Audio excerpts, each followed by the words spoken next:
free floated barrels. What is it? What does it mean? Why do it? And how do you do it?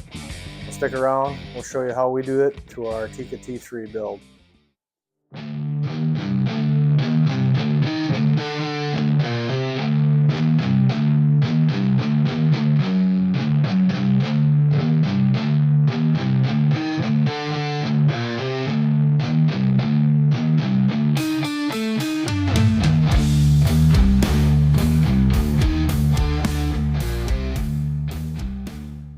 Alright, so today we're going to tackle the barrel and the stock and making sure everything is free floating and not making any contact with the scope. The barrel's not making contact with the stock up here to the about the free floating usually means to the action forward out to the muzzle. There's no contact, but in our case we're going to be looking at about where the chamber starts. That's some thick material up here. There's not going to be a lot of vibration. So what is free floating? A free floated rifle barrel means the barrel does not make any contact with the stock or chassis, starting from roughly the recoil lug to the end of the muzzle. Essentially, it's floating above the stock or within a barrel shroud, like on your AR platforms. So this allows the barrel to move freely as it vibrates during the shot process, and it's not obstructed by anything. Doing this will give us a more consistent shot placement downrange by allowing the barrel to vibrate or come back to rest naturally. So with that being said, we don't want the stock touching the barrel channel, or excuse me, we don't want the stock touching any part of the barrel. We also don't want anything on top touching the barrel. So that means when you're shooting too, we're not putting our hands or our fingers over here. If anything, you're grabbing the scope or keeping your hand down here away from the barrel. So why free float a barrel? It's kind of controversial, but honestly, I've had great experience with free floated barrels, especially in deer hunting rifles. And I can think of a model, Remington model 710 that I did this to as an experiment. And I was shooting, this is all, you have to take my word for it, but I mean shooting pretty open groups, 1.5 to 2-inch groups, had 100 yards. Not ideal, but okay for hunting. That was kind of my first guinea pig many years ago of stock work and trigger work on guns. What I did was I stiffened up the stock. I put a bedding compound all the way from the front of the stock back to the recoil lug, bedded the action, and made sure there was plenty of area between the stock and the barrel. Doing that alone, I mean, that thing shoots great now. 3/4 MOA, 3/4 to 1 MOA. Same everything, same ammunition. Just by doing that, allowing that barrel to vibrate and then come back to rest and not be obstructed, that allows for a more consistent shot placement every time. And that's essentially what we're trying to do, is just accuracy is making sure you're hitting the target, but being precise means that it's being a consistent shot placement every single time you pull the trigger. So that's what we're shooting for with this, and let's dive right into it. So a couple basic tools we're going to need for this. Your torque driver or torque screwdriver, and I use this Wheeler Engineering screwdriver set, mainly because it has the right size bits that I'm looking for the action screws. If you don't have this, that's fine. Any slotted or flat screwdriver will work. Just try to make sure that it fits in there perfectly without a lot of wobble, so you're not stripping stripping the slot on the top of that bolt. Next thing, you can get a 1-inch dowel, or in my case I'm using a 15mm socket, and I just put a little extension on there and some sandpaper. And what I'm going to do is I'm just going to wrap that sandpaper around, and that's going to help me in the barrel channel sand that to open it up a little bit. I got two kinds. I got a 60 grit and a 150. Again, this is all kind of covered by the barrel. You won't see it. Doesn't have to be perfect by any means, but I do like it to be a little bit smoother. So that's basically it for equipment. As you probably saw in the intro of this video, we got it free floated up to about there. Now ideally you want it to closer to the action and the recoil lug, so we're going to have to open this up a little. It's kind of snug. One sheet of paper is about 10 thousandths thick, and Ideal floating barrel channel is going to be between, I think it's 15 thou and 50 thou. So if this is only 10 thou thick, basically 2 sheets of paper is going to be my minimum, which is kind of what I'm going for. So, all right, with all that said, let's get this stock popped off and get this barrel channel opened up. When I should mention that now is a good time if you do plan on glass bedding your action.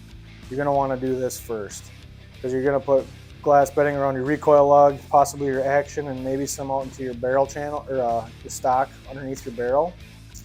And that is to help stiffen up the stock. But these Tikka stocks, I mean, they are actually pretty rigid. I can wiggle it, but it's not touching when I wiggle it. And that's important because when you're in the field and you're grabbing this or leaning on a tree or doing whatever, making sure that still, as you're putting any pressure or tension on it, when you're turning, your barrel's not coming into contact with any part of the stock, not coming in contact with the tree, you're not touching it with your hand, nothing. Ideal situation, that barrel doesn't touch anything. Especially, another thing I see a lot of times when people are at rifle ranges and they stick, you know, you got those grooves at the rifle range in your front bags and it looks like perfect, my barrel should fit right in there. Please don't do that. That's going to, it's going to rack your brain when you're trying to chase a bullet around, because your one shot was a little left, your next shot was a little high and right, and you keep farting around with your turrets trying to chase that shot. In reality, it's going to be off every time because you're making contact with that barrel. So, a little side note on that. If you're going to glass bed it, do it now, and always remember, don't touch that barrel.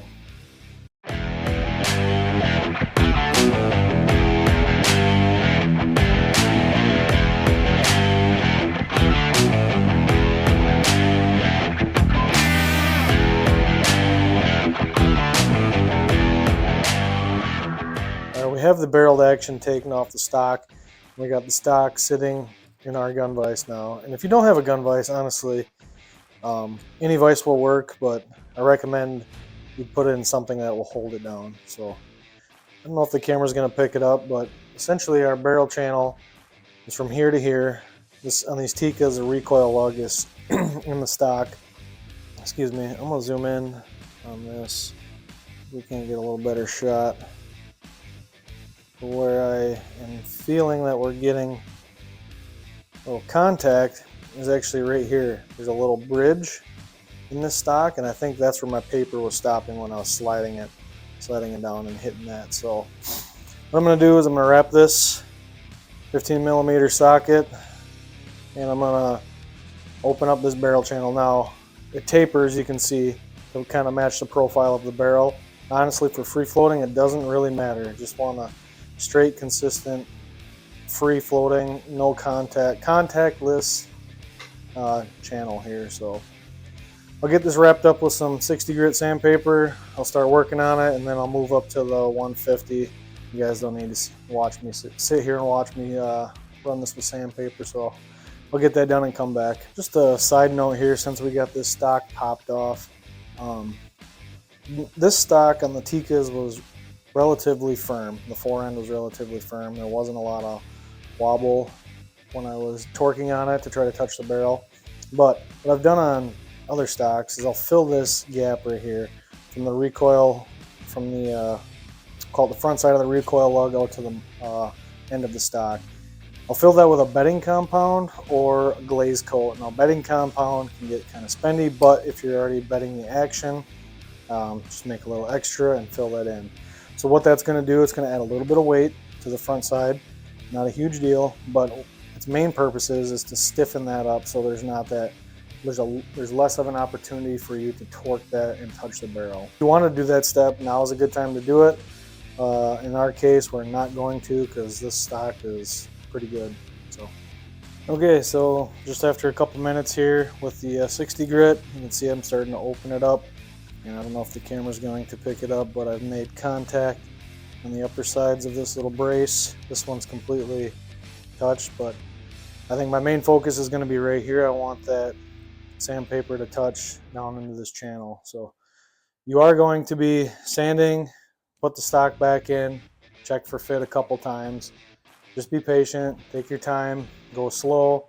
There's no rush on this, so do it right. And remember, you can take material off, but you can't put it back on. So I'm going to keep going on this, and I'll show you what it looks like with the finished product. Okay, in just a matter of minutes, we got that barrel channel opened up. And now I can slide that all the way back to the action. So much farther back than we were before. Looking good. So now what I'm going to do, I'm actually going to pop this barrel action off the stock one more time. Give it just one final touch up with the 150 sandpaper. Get everything else cleaned up. Take some alcohol wipes, wipe down the inside of the stock, and then take an oiled wipe and wipe down the barrel and everything else just to get all that fine dust off there. So. Okay, well that's going to do it for this one. Thanks for checking it out. It's pretty simple. Just opening up that barrel channel.